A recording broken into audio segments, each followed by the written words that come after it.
1981 Topps Giant Photo Cards, part of the Home Team series. First video this morning, the 25th of October, 2024. Did a little bit of a different angle.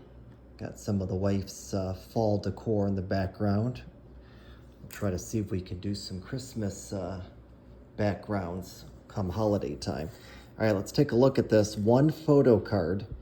I got two of these from McNulty Sports Cards in Stuart, Florida. We opened one up a few days ago and got the Steve Garvey card.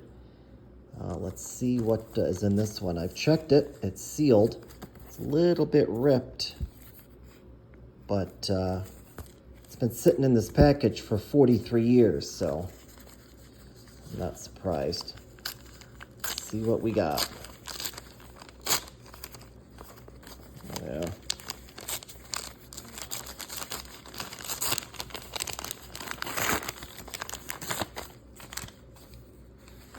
Looks like we've got Fred Lynn.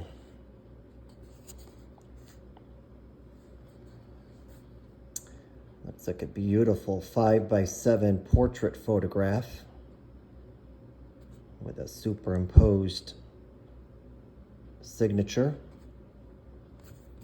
Very cool. So now we've got the Steve Garvey and the Fred Lynn. We'll take it. Thanks for watching.